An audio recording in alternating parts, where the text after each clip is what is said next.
తెలుగు వారి number 1 choice Telugu matrimony.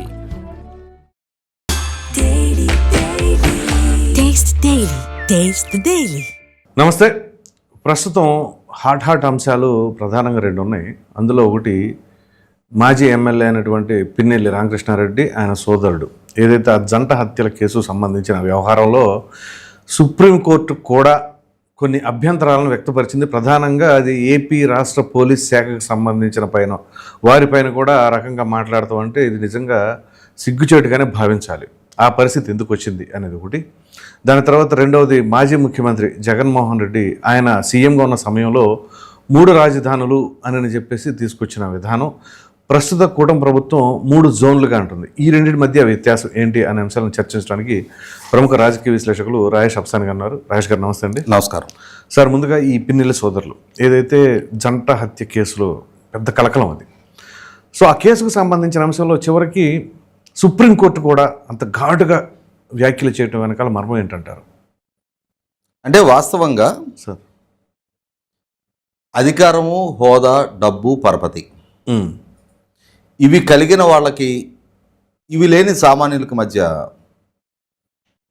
చట్టపరంగా, వ్యవస్థల పరంగా ఎటువంటి వెసులుబాటు దక్కుతూ ఉంటుంది అనేది గడిచిన 18 నెలలుగా పిన్నెల్లి రామకృష్ణారెడ్డి సోదరుల వ్యవహార శైలి మనం చూస్తూ ఉన్నాం. అవును.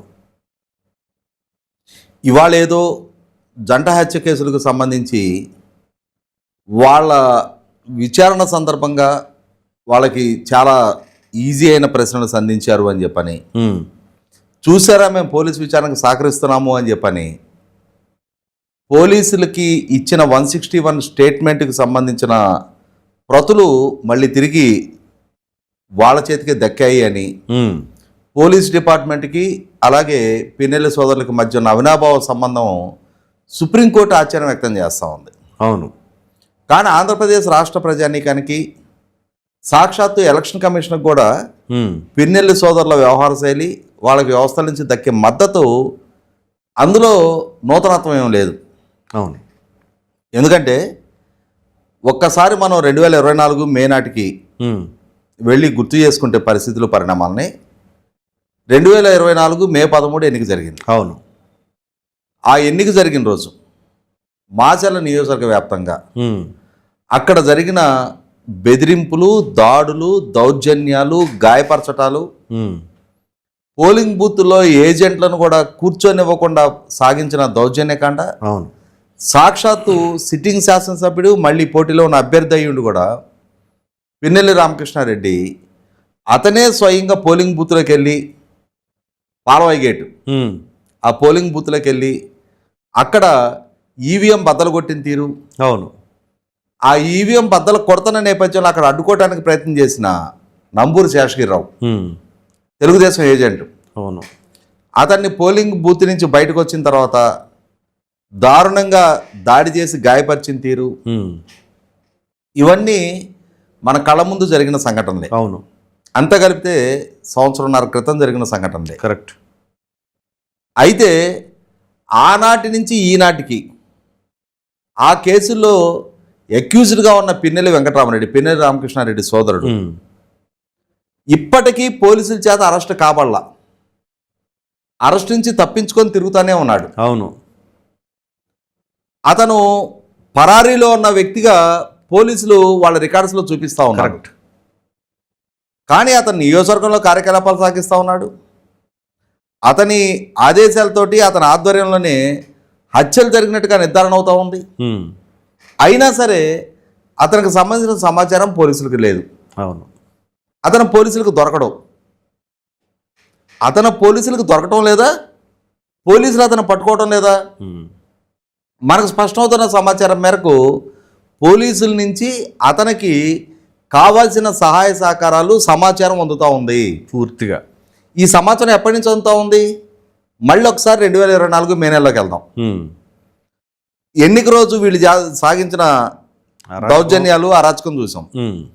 ఎన్నిక గడిచిన మరుసటి రోజు మే 14వ తారీఖు రోజు కారంపూడి గ్రామం మీదకి వీళ్ళు మంది మార్బలంతో దండెత్తి మారణాయుధాలతో తిరిగి అక్కడ మామూలుగా మనకి సాయుధ బలగాలు కవాతులు జరిపారు అంటారు. అవును. అంటే ఏదైనా శాంతి భద్రతలకు విఘాతం కలిగినప్పుడు, కర్ఫ్యూ లాంటి పరిస్థితులు, కర్ఫ్యూ లాంటి కర్ఫ్యూ విధింపు లాంటి సంఘటనలు జరిగినప్పుడు ప్రజలలో మనోధైర్యం పెంచడం కోసం, అలాగే అసాంఘిక శక్తులకి హెచ్చరికలాగా పోలీసులు కవాతులు చేస్తూ ఉంటారు. కరెక్ట్. కానీ ఈ పిన్నెల్లి సోదరులు వాళ్ళ మంది మార్బలంతో కారంపూడి గ్రామంలో ఆయుధాలతో వాళ్ళు కవాతులు చేశారు. దాన్ని అడ్డుకోపోయిన అక్కడ సర్కిల్ ఇన్స్పెక్టర్ని దాడి చేసి గాయపరిచారు. అవును. వీటన్నింటి నేపథ్యంలో ఎలక్షన్ కమిషన్ సీరియస్గా రెస్పాండ్ అయింది. రెస్పాండ్ అయ్యి ఈవీఎం బద్దలు కొడుతున్న వీడియో ఎలక్షన్ కమిషన్ దృష్టికి వెళ్ళిన తర్వాత అది ఫ్యాబ్రికేటెడ్ వీడియో అన్నారు. అవును. లోకేష్ ద్వారా సృష్టించబడ్డ వీడియో అన్నారు. కరెక్ట్.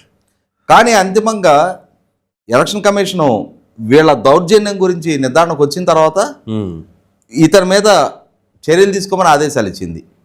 పోలీస్ డిపార్ట్మెంటు వీళ్ళ నియోజకవర్గంలో పర్యటించకుండా కట్టడి చేయడం కోసం అని చెప్పని గృహ నిర్బంధంలో ఉంచారు. అవును. అంటే ఉన్నతాధికారులు వీళ్ళని గృహ నిర్బంధంలో పెట్టమని ఆదేశాలు ఇచ్చారు.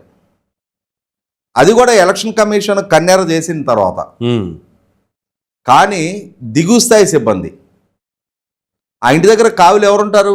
కానిస్టేబుల్, హెడ్ కానిస్టేబుల్, ఏఎస్ఐ స్థాయి అధికారులు ఉన్నారు. వాళ్ళు మాత్రం వీళ్ళు సోదరులు ఇద్దరు తాడేపల్లి జగన్మోహన్ రెడ్డిని కలవటానికి సహకరించారు. అక్కడి నుంచి వచ్చిన తర్వాత గృహ నిర్బంధంలో ఉన్న వాళ్ళు పారిపోయారు. గృహ నిర్బంధం నుంచి పారిపోవడం అని అంటే ప్రివెంటివ్ అరెస్టు చేయబడి పోలీసుల కస్టడీలో ఉన్న వ్యక్తి పారిపోతే ఎలాగో అలాగనే పరిగణించాలి. కరెక్ట్. దాంతో మరింత సీరియస్ అయిన ఎలక్షన్ కమిషన్ పోలీసు అధికారులని వాళ్ళు ఎక్కడున్నా ముందు అరెస్ట్ చేసి తీసుకొచ్చి లోపల పడేయమని చెప్పని ఆదేశాలు ఇవ్వడం జరిగింది. మరి ఎలక్షన్ కమిషన్ అంత ఘాటైన ఆదేశాలు ఇచ్చింది కదా, వాళ్ళని అరెస్ట్ చేయాలి కదా. అవును. పోలీస్ డిపార్ట్మెంట్కి వాళ్ళు దొరకలేదు. పోలీసులు ప్రయత్నం చేశారు. ఎలా ప్రయత్నం చేశారు? పోలీసు అధికారులు కొందరు చిత్తశుద్ధితోటో డ్యూటీ కాన్షియస్నెస్ తోటో ఆదేశాలు వచ్చాయి కాబట్టి మనం అమలు పరచకపోతే రేపు రోజున మనకి ఇబ్బందికరం అవుతానో వీళ్ళని పట్టుకోవడానికి ప్రయత్నం చేస్తుంటే వీళ్ళలోనే ఉన్న వీళ్ళ ఇంటి దొంగలు, వాళ్ళతో కలిసిన తోడు దొంగలు వీళ్ళకి ఎప్పటికప్పుడు సమాచారం చేరవేయటం. సార్ మేము ఇప్పుడే బలానా సెకండ్ క్రాస్ చేసాం, మీరు ఎక్కడున్నారో కాస్త తప్పుకోండి అని చెప్పని వాళ్ళని వీళ్ళు అలర్ట్ చేయటం. దాంతో వాళ్ళు అలర్ట్ అవటం, మనకి మిక్కీ మౌస్ ఎలుకను పట్టుకోవడానికి పిల్లి చేసే ప్రహసనం లాగా ఈ ప్రహసనంలో పిల్లికే దెబ్బలు తగులుతూ ఉంటాయి అన్ని. ఎలుక చాలా చాకచక్యంగా తప్పుకుంటా ఉంటది. ఇక్కడ కూడా వీళ్ళు కూడా పోలీసుల్ని అపహాస్యం పాలు చేస్తా, వాళ్ళ కారు దొరుకుద్ది, వాళ్ళ డ్రైవర్ దొరుకుతాడు, వాళ్ళ ఫోన్లు దొరుకుతాయి, కానీ వాళ్ళు మాత్రం దొరకరు. తప్పించుకోగలుగుతూ ఉన్నారు విత్ ది సపోర్ట్ ఆఫ్ ఈ ఇంటి దొంగల హెల్ప్ తోటి. చివరికి ఇష్యూ అతను తప్పించుకుంటూనే హైకోర్టులో ముందస్తు బెయిల్కి పిటిషన్ ఫైల్ చేశాడు. అవును. హైకోర్టు ఆ వెసులుబాటు లేకుండా చేసిన తర్వాత కాంటుపట్టు సిచ్యుయేషన్లో పోలీసులకి సరెండర్ అయ్యాడు వచ్చి. పోలీసులకు సరెండర్ అయిన తర్వాత అప్పుడు కూడా మళ్ళీ న్యాయ పోరాటం చేశాడు. అంతిమంగా ఇతను అరెస్ట్ అయితే రాలి అని చెప్పిన ఆదేశాలు ఇచ్చిన తర్వాత అప్పుడు అతను అరెస్ట్ చేసి నెల్లూరు జైలుకి పంపించారు. ఇది రామకృష్ణారెడ్డి. కానీ అతనికంటే కంటే ఆసంట మల్లన్న అని చెప్పని రామకృష్ణారెడ్డి తమ్ముడు మాత్రం అన్న మాత్రం కూడా సహకారం అందేవలా. అసలు అతను ఆ రోజు నుంచి ఈ రోజుకి పరారీలోనే ఉన్నాడు. అవును. అయినా సరే పోలీస్ డిపార్ట్మెంటు అతను ఎక్కడున్నాడు అని వెతుకులాడి పట్టుకొని అరెస్టు చేయించే సాహసాన్ని కొడిగట్ల. కరెక్ట్. కారణం ఏంటి అంటే వాళ్ళ దగ్గర ఉప్పు తిన్న విశ్వాసం. మరి 4 దఫాలుగా పిన్నెల్లి రామకృష్ణారెడ్డి అక్కడ శాసనసభ్యులు ఉంటున్నారు.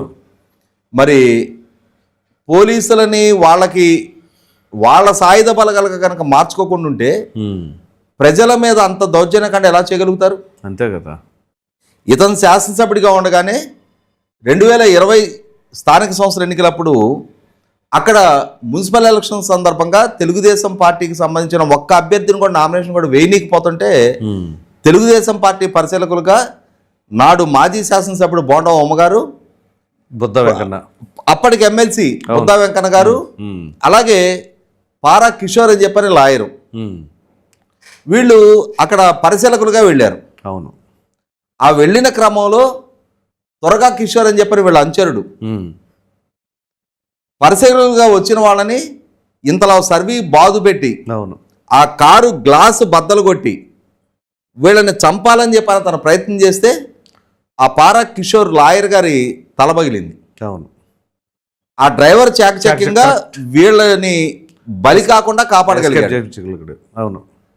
అటువంటి త్వరగా కిషోర్కి మున్సిపల్ చైర్మన్ పదవి కట్టబెట్టాడు ఈ పిన్నెల రామకృష్ణారెడ్డి. అంటే పోలీసులని వాళ్ళ ఇంటి మనుషులుగా మార్చుకున్నారు. ఎలా అయితే వాళ్ళ ఆదేశాలు పాటించి ప్రత్యర్థుల మీద దాడులు దౌర్జన్యాలు చేసే ఒక ప్రైవేట్ ఆర్మీని వాళ్ళు పెంచి పోషించుకున్నారు ఈ త్వరగా కిషోర్ వంటి వాళ్ళతోటి, వాళ్ళలాగానే ఈ పోలీసులను కూడా వాళ్ళకి అనుకూలంగా మలుచుకోగలిగారు. పోలీసులు ఉత్తగా ఎందుకు వాళ్ళకి అనుకూలంగా మలచబడతారు? కంపల్సరీ వీళ్ళకి దక్కాల్సింది వీళ్ళకి దక్కుతూ ఉంటే మాది మాకు ఇచ్చి నువ్వేమన్నా చేసుకోమని చెప్పనే స్వేచ్ఛ వెసులుబాటు అతనికి 5 సంవత్సరాలు కల్పించబడింది కాబట్టి అంతటి దౌర్జన్యకాండ అతను ప్రదర్శించగలిగాడు. రైట్.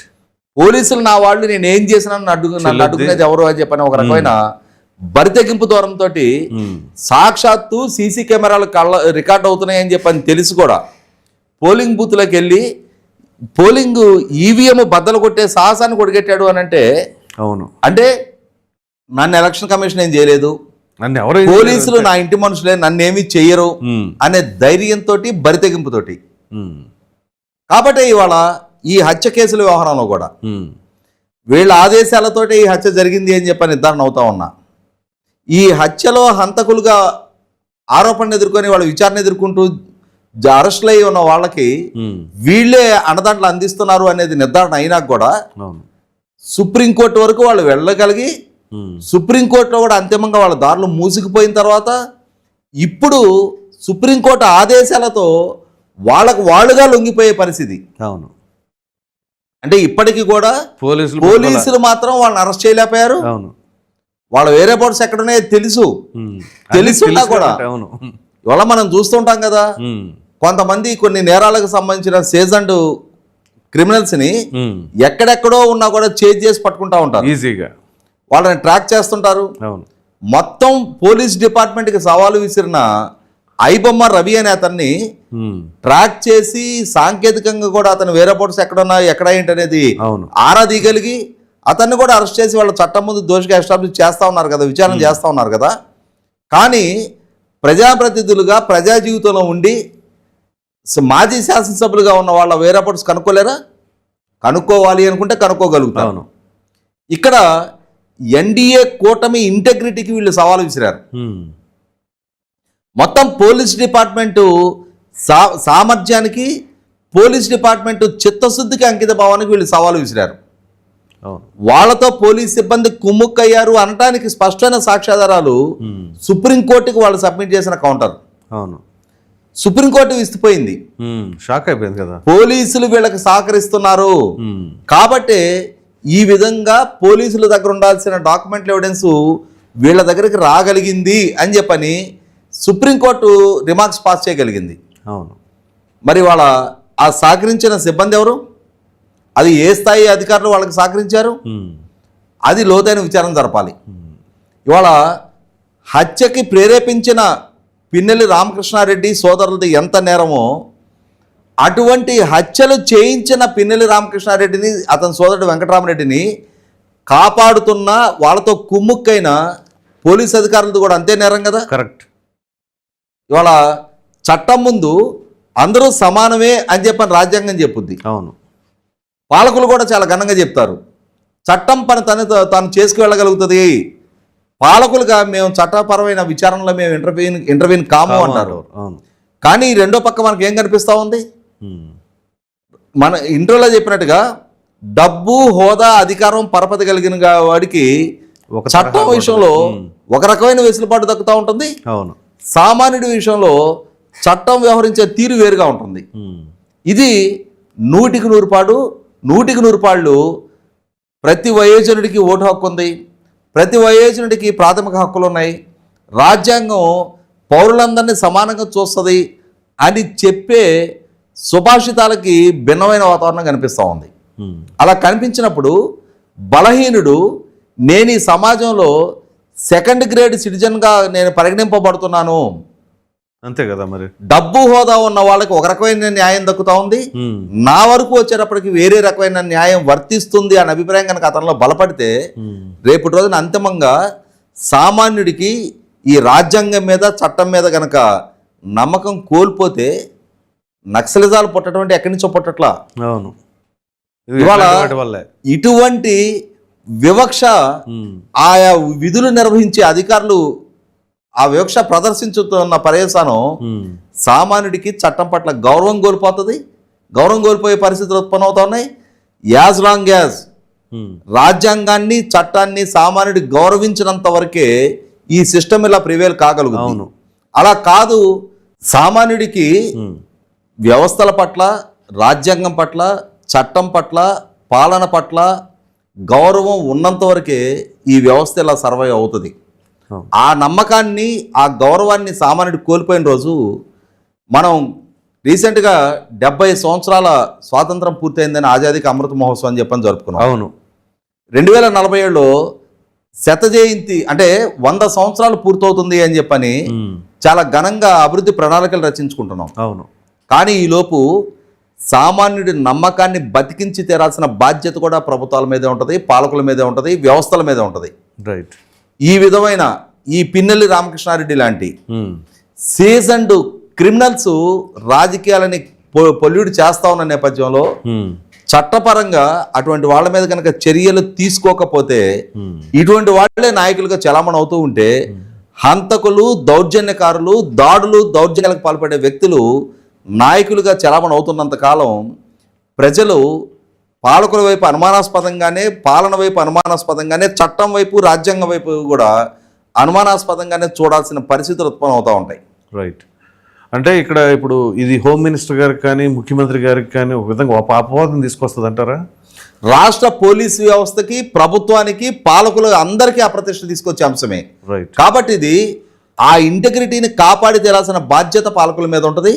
హోమ్ మినిస్టర్ గారా, డీజీపీ గారా, లేదు ఆ గుంటూరు పల్నాడు జిల్లా ఎస్పీ గారా, గుంటూరు రేంజ్ ఐజీ గారా, ఎవరు ఈ చర్యలకు ఉపక్రమించి ఈ విధంగా కొల్యూడయ్యి వాళ్ళకి ఈ సమాచారాన్ని, అధికారిక సమాచారాన్ని షేర్ చేసిన బాధ్యులు ఎవరనేది ఐడెంటిఫై చేసి వాళ్ళని కూడా కఠినంగా శిక్షిస్తే తప్ప, ఒకసారి ఈ కఠిన శిక్షలకి గురైతే తప్ప ఆ వ్యవస్థలలో ఈ విధమైన ఈ చొరబాటుదారులు, కోవర్టులు వాళ్ళకి శాఖాపరంగా ఎదురుకాపోయే పరిస్థితులు, పరిణామాలు ఏంటనేది రుచి చూపించి తెరాల్సిన బాధ్యత ఆ స్థాయి అధికారుల మీద, పాలకుల మీదే ఉంటుంది.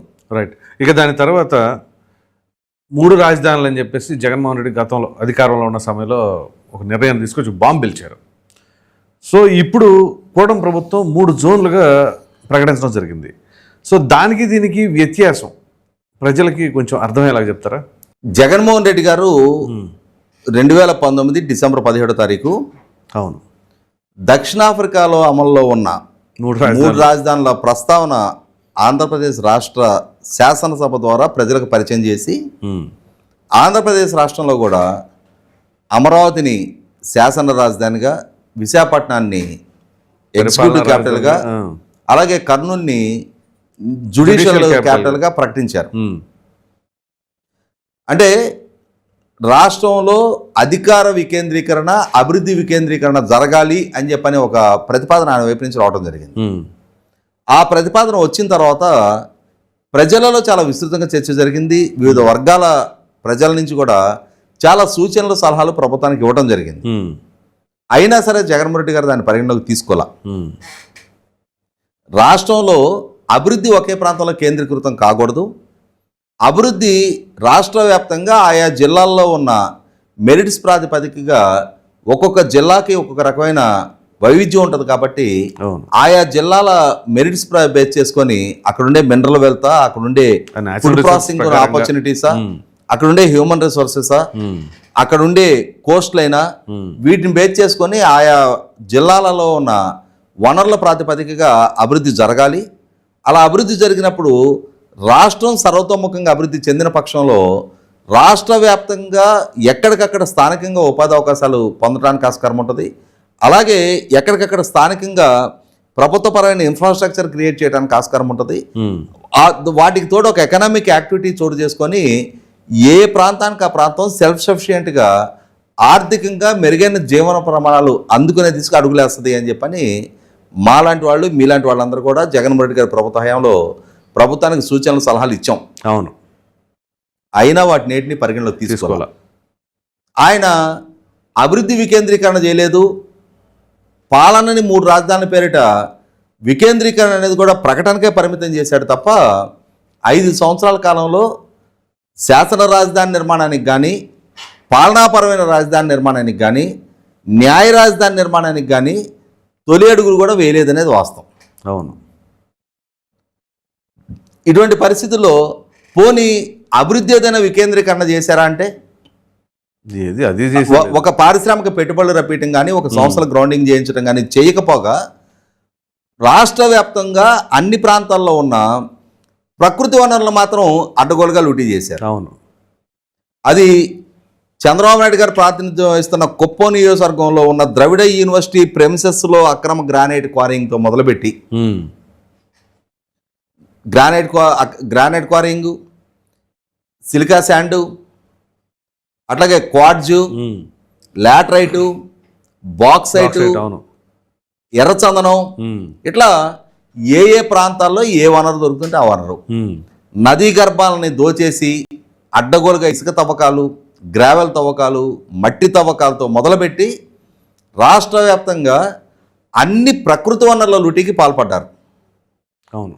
ఇటువంటి పరిస్థితుల్లో ప్రజలు విసిగి వేసారి జగన్మోహన్ రెడ్డి గారి పాలన ఇక మాకు వద్దు అని చెప్పని ఒక నిర్ణయానికి వచ్చి మొన్నటి ఎన్నికల్లో ఏ తీర్పు ఇవ్వాలో ఆ తీర్పు ఇచ్చారు. అవును. ఇప్పుడు ఎన్డీఏ కూటమి ప్రభుత్వం టర్న్ వచ్చింది. వీళ్ళు ఎన్నికలకు ముందు చెప్పారు, ఇప్పుడు చెప్తున్నారు అమరావతి మాత్రమే ఏకైక రాజధానిగా ఉంటుంది. అవును. రాష్ట్రంలో అన్ని ప్రాంతాల ప్రజలని దృష్టిలో ఉంచుకొని ఆయా ప్రాంతాల్లో ఉన్న మెరిట్స్ ప్రాతిపదికగా మేము ఎక్కడికక్కడ అభివృద్ధి చేస్తాము. అలా అభివృద్ధి చేయడం ద్వారా రాష్ట్రంలో ఉన్న అన్ని ప్రాంతాల యువతకి ఉపాధి కల్పనకు మేము ఆస్కారం కలిగిస్తాము. రాజధాని నిర్మాణంతో పాటు సైమల్టేనియస్గా పారిశ్రామిక పెట్టుబడులు రప్పించడం, సంస్థల గ్రౌండింగ్ చేయించడం, ఉపాధి కల్పన జరుగుతాం. తద్వారా మార్కెట్ పొటెన్షియాలిటీ పెరగటం, తద్వారా ప్రభుత్వానికి కూడా ట్యాక్స్ రెవెన్యూస్ రావటం, వెల్త్ జనరేషన్ జరగటం.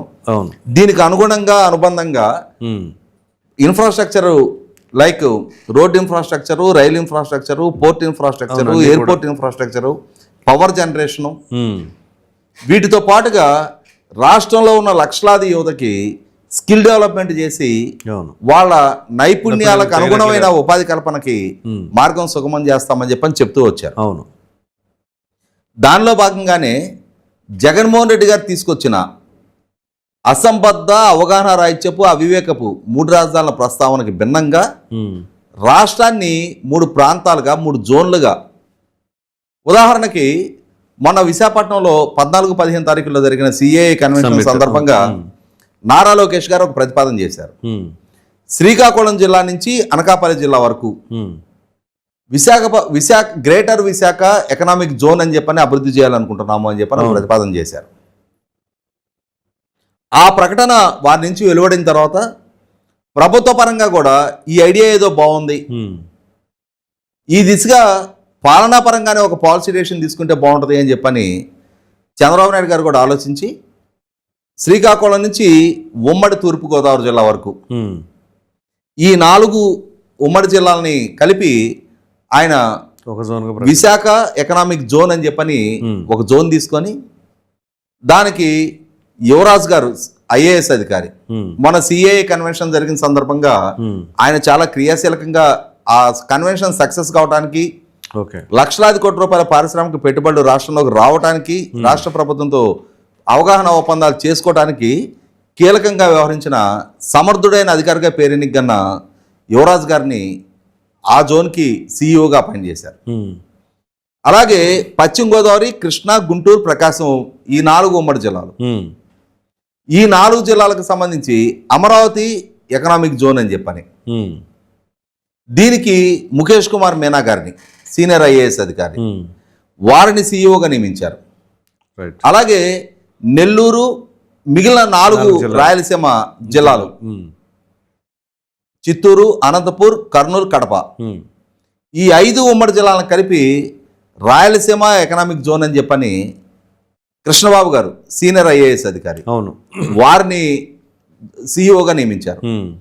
అంటే ఇక్కడ ఏమర్థమవుతుంది, జగన్మోహన్ రెడ్డి గారు 3 రాజధానుల పేరిట ఒక మనం వినోదం సినిమాలో చూసినట్టు ఊటీటీ బ్యాంక్ అని చూసినట్టుగా ఆయన కూడా ఒక ఊటీటీ ప్రకటన చేశాడు, ఉత్తుత్తి ప్రకటన చేశాడు.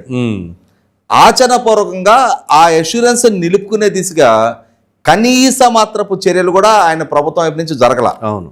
కానీ ఇప్పుడు ఈ ప్రభుత్వం మేము అభివృద్ధిని వికేంద్రీకరిస్తాం, అమరావతిని రాజధానిగా నిర్మాణం చేస్తాం, ఇరిగేషన్ ప్రాజెక్టులతోటి నీటి వసతి కల్పిస్తూ ఆయా ప్రాంతాల్లో వ్యవసాయము, వ్యవసాయ అనుబంధ రంగాల అభివృద్ధి చేయటం, ఉద్యాన పంటలకు ప్రోత్సాహకాలు ఇవ్వటం, అలాగే పారిశ్రామిక పెట్టుబడులు రప్పించడం, ఆక్వాకల్చరు, సెరికల్చర్ లాంటి వ్యవసాయ అనుబంధ రంగాలను ప్రోత్సహించడం, పౌల్ట్రీ వంటి రంగాలని, డైరీ వంటి రంగాలకి ప్రోత్సాహకాలు ఇవ్వటం, అలాగే సర్వీస్ సెక్టర్ లాంటి ఉపాధి కల్పన చేయగలిగే కంపెనీని రప్పించడం. ఒక్కొక్క ప్రాంతానికి ఒక్కొక్క మెరిట్ ఉంది. ఇవాళ 974 కిలోమీటర్ల తీర ప్రాంతం ఉంది. అవును. ఈ తీర ప్రాంతాన్ని బేస్ చేసుకొని వీలైనన్ని మైనర్ అండ్ మేజర్ పోర్టులు నిర్మాణం చేయడం ద్వారా లాజిస్టిక్ హబ్గా, ఎందుకంటే ఇవాళ తూర్పు తీరంలో deep sea water port, deep sea water see మనకు అందుబాటులో ఉండటం వల్ల, డీప్ సీ వాటర్ పోర్ట్లు మనకు నిర్మాణం చేసుకునే వెసులుబాట్లు ఉండటం వల్ల వెస్ట్ బెంగాల్, ఒరిస్సా, తమిళనాడు రాష్ట్రాలతో పోల్చి చూసుకున్నప్పుడు ఆంధ్రప్రదేశ్ లాజిస్టిక్ హబ్గా అభివృద్ధి కావడానికి చాలా ప్రధానమైన అవకాశం, అంటే వెసులుబాటు ఉంది. దాన్ని అడ్వాంటేజ్గా మలుచుకోవాలి. అలాగే ఉన్న రైలు కనెక్టివిటీకి కేంద్ర ప్రభుత్వ సహకారంతో ఈ రైలు కనెక్టివిటీని మరింతగా విస్తృతపరచుకొని నడికుడి, శ్రీకాళహస్తి లైన్స్ లాంటివి, అలాగే నరసాపురం, కోటిపల్లి ఎప్పటి నుంచో పనులు సాగుతూనే ఉన్నాయి. అవి వాటిని అన్నింటినీ కూడా మీన్ టైంలో కంప్లీట్ చేసుకోవాలి. వీలైనంత రైలు కనెక్టివిటీ పెంచుకోవాలి. ఛత్తీస్గఢ్ రాయ్పూర్ నుంచి విశాఖపట్నం పోర్టుకి డైరెక్ట్గా ఒక కనెక్టింగ్ రైల్వే లైన్ ఏర్పాటు చేసుకోవాలి. ఒక హైవే నిర్మాణం జరగాలి. రాష్ట్రంలో వీలైనన్ని ఎక్కువగా నేషనల్ హైవేలతోటి రాష్ట్రాన్ని అనుసంధానించాలి. పోర్ట్లు, ఎయిర్పోర్ట్లు, రైల్ కనెక్టివిటీ, హైవే కనెక్టివిటీ, ఈ ఇన్ఫ్రాస్ట్రక్చర్ అభివృద్ధి చేయడం ద్వారా వీలైనన్ని ఎక్కువగా పెట్టుబడులు రప్పించుకోవాలి. ఆ పెట్టుబడులు కూడా ఒక ప్రాంతానికో ఒక పాకెట్కో కన్ఫైన్ అవ్వకుండా రాష్ట్రంలో అన్ని జిల్లాల్లో ఆయా జిల్లాల్లో ఉన్న మెరిట్స్ ప్రాతిపదికగా ఒక్కొక్క జిల్లాకి, అంటే ఏ జిల్లాకి ఆ జిల్లా స్థానికంగా పారిశ్రామికీకరణ పెంపొందించబడాలి. తద్వారా అక్కడున్న యువతకి స్థానికంగానే ఉపాధి అవకాశాలు దక్కాలి. వలసలు నివారించబడాలి. ఆ వలసలు నివారించబడి స్థానికంగా వాళ్ళకు ఉపాధి కల్పన జరిగినప్పుడు అక్కడ లోకల్గా మార్కెట్ పొటెన్షియాలిటీ పెరుగుద్ది, మార్కెట్ ప్రాస్పెక్ట్స్ పెరుగుతాయి. తద్వారా ఒక ఎకనామిక్ యాక్టివిటీ జరుగుద్ది, వెల్త్ జనరేషన్ జరుగుద్ది, ప్రభుత్వానికి కూడా ట్యాక్స్ రెవెన్యూస్ పెరుగుతాయి. అంటే 3 జోన్లు, 3 సమర్థులైన ఐఏఎస్ అధికారులు, సీనియర్ అధికారులను అపాయింట్ చేయడం ద్వారా ఈ జోన్స్ మధ్య కూడా ఒక ఆరోగ్యకర పోటీ నెలకొనే విధంగా విశాఖపట్నం జోన్లో ఒక ఇండస్ట్రీ గ్రౌండింగ్ అయింది. మా జోన్కి ఎందుకు రాదు అని చెప్పని మిగిలిన ఐఏఎస్లు కూడా పోటీపడి వాళ్ళ జోన్లో ఉన్న మెరిట్స్ బేస్ చేసుకొని కొన్ని ప్రాంతాలు పూర్తి అగ్రికల్చర్ బేస్డ్ ఏరియాలు ఉన్నాయి. అక్కడ ఫుడ్ ప్రాసెసింగ్ లాంటి ఇండస్ట్రీస్ రావడానికి ఆస్కారం ఉంటుంది. కొన్ని ప్రాంతాల్లో సర్వీస్ సెక్టర్, కొన్ని రాయలసీమ లాంటి ప్రాంతాల్లో మినరల్ వెల్త్ బేస్ చేసుకొని మ్యానుఫ్యాక్చరింగ్ సెక్టర్ రావడానికి ఆస్కారం ఉంది. అలాగే పవర్ జనరేషన్కి ఆస్కారం ఉంది. పోర్ట్ బేస్డ్ ఇండస్ట్రీస్ రావడానికి, పోర్ట్ బేస్డ్ లాజిస్టిక్గా డెవలప్ కావడానికి ఆస్కారం ఉంది. దాంతో వీటన్నిటి మధ్యలో ఈ తీర ప్రాంతాన్ని సద్వినియోగం చేసుకొని టూరిజం డెవలప్ చేసుకోవడానికి ఆస్కారం ఉంది. రాష్ట్రంలో ఉన్న పురాతనమైన అలాగే ఆధ్యాత్మిక చారిత్రక వారసత్వం కలిగిన ఎన్నో ప్రముఖ దేవాలయాలు ఉన్నాయి. వాటిని టెంపుల్ టూరిజం దిశగా కూడా వాటిని ప్రమోట్ చేసుకోవడానికి ఇలా ఎక్కడికక్కడ ఉన్న స్థానికంగా ఉన్న వనరుల్ని ఐడెంటిఫై చేసి వాటిని అభివృద్ధి చేసి తద్వారా స్థానికంగా ఉన్న యువతకి ఉపాధి కల్పన చేస్తూ ఇండైరెక్ట్ ఎంప్లాయ్మెంట్కి కూడా మార్గం సుగమం చేస్తూ ఈ జోన్ల మధ్య కూడా ఒక ఆరోగ్యకర పోటీ నెలకొనే విధంగా రాష్ట్రాన్ని 3 జోన్లుగా ముగ్గురు సీనియర్ ఐఏఎస్ అధికారులకి బాధ్యతలు అప్పచెప్తూ చంద్రబాబు నాయుడు గారి ప్రభుత్వం ఒక నిర్ణయం తీసుకుంది. అంటే ఈ నిర్ణయం తీసుకోవడం ద్వారా చేయాల్సిన పనిది ప్రజలని ఎక్కడికక్కడ ప్రాంతీయ విద్వేషాలు తలెత్తకుండా ఒక అమరావతిలో ఫోకస్ చేస్తున్నారు, ఒక రాయలసీమకి మొత్తం ఇండస్ట్రీ ఇన్వెస్ట్ చేస్తా ఉన్నారు, లేదు ఒక ఉత్తరాంధ్ర ప్రాంతం మీదే ఫోకస్ చేస్తున్నారనే అభిప్రాయ భేదాలకి రేపటి రోజున అవి రాజకీయపరమైన అస్త్రాలుగా ఎజెండాలుగా కాకుండా ఉండే లక్ష్యంతో రాష్ట్రం సుభిక్షంగా సుస్థిరంగా సుదీర్ఘకాలం తన ప్రస్థానాన్ని ఈ అభివృద్ధి దిశగా కొనసాగించగలగాలి అని అంటే ఇవాళ దక్షిణాదిలో అభివృద్ధి చెందున్న మిగిలిన రాష్ట్రాల సరసన తాను కూడా సగర్వంగా తలెత్తుకొని నిలబడగలగాలి అని అంటే పర్ క్యాపిటల్ ఇన్కమ్ పరంగా అయినా సరే, కొనుగోలు శక్తి పరంగా అయినా సరే దక్షిణాదిలో ఇరుగు పొరుగున అభివృద్ధి చెందున్న తెలంగాణ, కర్ణాటక, తమిళనాడు సరసన 5 కోట్ల ఆంధ్రప్రదేశ్ ప్రజలు కూడా మేం కూడా అభివృద్ధిలో భాగస్వాములమే, మేం కూడా స్వయం శక్తితోటి వలసల మీద ఆధారపడకుండా మా రాష్ట్రంలో చదువుకున్న యువతకి మా రాష్ట్రంలోనే ఉపాధి కల్పించుకోగలుగుతున్నామని చెప్పని స్వయం ప్రకటితంగా తమకు తాము కూడా ఎదిగాము అని చెప్పని చెప్పుకునే స్థాయికి రాష్ట్రాన్ని అభివృద్ధి చేయాలి అనుకున్నప్పుడు 100% ఈ విధమైన దీర్ఘకాలిక ప్రణాళికలతోటే ప్రభుత్వాలు వ్యవహరించాలి. అలా వ్యవహరిస్తున్న తీరు చూస్తేనే చేయాల్సిన పనిది. అవగాహన రాహిత్యంతో ఏ పని చేయకుండా ప్రాంతాల మధ్య చూసారా, నేను 3 ప్రాంతాల్లో 3 రాజధానులు పెడతామనంటే చంద్రబాబు అడ్డుకుంటున్నాడు అని చెప్పనే ప్రాంతీయ విద్వేషాలు పెంచే ప్రయత్నం జగన్మోహన్ రెడ్డి చేశాడు. అవును, అమరావతిలో మాత్రమే పెట్టుబడులు మొత్తం పెడుతూ ఉన్నాడు అని చెప్పని అమరావతి మీద ద్వేషం పెంచడానికి అతను ప్రయత్నం చేశాడు. అంతే తప్ప అభివృద్ధి దిశగా కానీ, రాష్ట్ర యువతకు ఉపాధి కల్పన దిశగా కానీ, రాష్ట్రానికి సంపద సృష్టి పరంగా కానీ, ఆ పారిశ్రామిక పెట్టుబడులు రప్పించడం కోసం తీసుకోవాల్సిన ప్రణాళికల విషయంలో కానీ ఏమాత్రం చర్యలు జగన్మోహన్ రెడ్డి తీసుకోకపోగా ఆయన పార్టీ పరంగా ఒక నిర్ణయం చేశాడు. రాష్ట్రాన్ని 4 భాగాలుగా చేసి ఉత్తరాంధ్ర, మధ్య కోస్తా, రాయలసీమ ప్రాంతాలను 3 భాగాలుగా చేసి విజయసాయిరెడ్డి, వైవి సుబ్బారెడ్డి, సజ్జల రామకృష్ణారెడ్డిలని ఆయా ప్రాంతాలకు ఇన్ఛార్జీలకు చేసి వాళ్ళు అక్కడ ఆయా ప్రాంతాలకి వాళ్లే ఒక డిఫాక్టో చీఫ్ మినిస్టర్లుగా చలామణి కాటానికి ఆస్కారం కలిగించాడు తప్ప వాళ్ళ ద్వారా అక్కడ ఉన్న ప్రతి ప్రకృతి వనరుని, ప్రజలకు సంబంధించిన ప్రైవేట్ ఆస్తులను కూడా కొట్టేసే ప్రయత్నానికి పాల్పడ్డారు తప్ప రాష్ట్రాన్ని సమగ్రంగా అభివృద్ధి చేయడానికి జగన్మోహన్ రెడ్డి పాలనా హయాంలో ఎటువంటి చిత్తశుద్ధి, అంకితం భావం ప్రదర్శించలేదనేది ప్రజలకు కూడా ఒక స్పష్టత ఉంది. కాబట్టి మొన్న ఎన్నికల్లో ఓడించారు. ఏ నమ్మకాన్ని అయితే ఎన్డీఏ కూటమి మీద ప్రజలు ప్రదర్శించారో ఆ నమ్మకాన్ని నిలుపుకునే దిశగానే ఇవాళ ప్రాంతీయ అసమానతలకు ఆస్కారం లేని అభివృద్ధి సాధించే దిశగా ఎన్డీఏ కూటమి ఇవాళ రాష్ట్రాన్ని 3 భాగాలుగా 3 జోన్లుగా విభజించి అక్కడ సమర్థులైన అధికారులు, సమర్థులైన ప్రజాప్రతినిధుల సమన్వయంతో ఆయా ప్రాంతాలని సమగ్రంగా అభివృద్ధి దిశగా అడుగులేస్తుంది అనేది వాస్తవం. Right sir, thank you.